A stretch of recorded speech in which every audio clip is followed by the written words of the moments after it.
پیام دارم به ادمین کانال پرویز تیوی و حادثه تیوی. اینها کانال هایی هستند که نوارهای فحش دختران تاجیک را پهن میکنند. بعضی جوانان بی‌غیرت هم تلفن در دست هر چیزی دیده اشان را نوار برداری کرده میگویند پرویز تیوی بقاب، حادثه تیوی بقاب. و من بگوید که کدام عالم دین، کدام کارشناس علوم اسلامی فتوا داده است که کار فحش و زناکاری را نوار برداری کرده پهن کنید؟ کدام عالم دین فتوا داده است که با نوار برداری کردن و شرمنده کردن زناکاران شما می توانید آنها را جزا بدهید؟ چون این جزا دادن در کدام آیت و حدیث آمده است؟ باید جزا دادن زناکاران نوار برداری شده پهن شود، نه کار فحش و زناکاری آنها. ولی شما برعکس کار فحش و زناکاریشان را پهن می کنید و به جزای آنها کاری هم ندارید.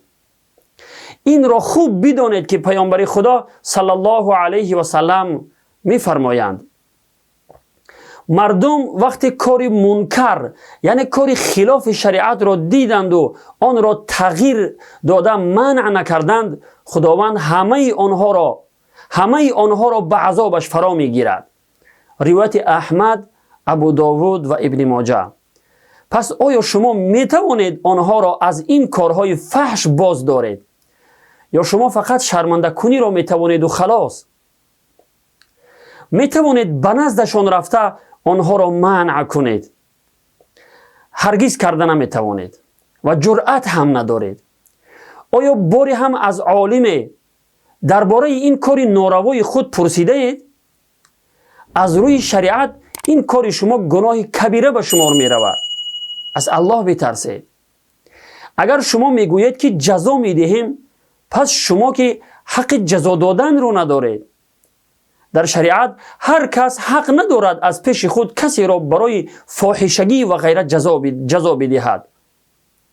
اگر اصلاح چنین زنان را می خواهید، پس این کاری که شما می کنید طریقه اصلاح نیست. طریقه اصلاح اولا دعوت و نصیحت و بعد از آن برایش دعا کردن است. پس آیا باری هم یکی از آنها را با نرمی دعوت و نصیحت کرده اید؟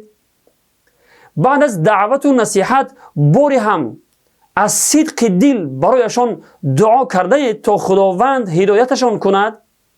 نه، این کارها برای شما آسان نیست. برای شما کاری آسان پهن کردن نوارهای فحش و شرمنده کردن است. برادران عزیز، خواهش میکنم پهن کردن این نوارهای فحش و شرمنده کنی را بس کنید و شریعت را از پیش خود شرح ندهید.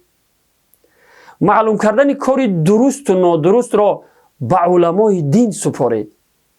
آنها بهتر میدانند که کدام کار درست است و کدام کار نادرست.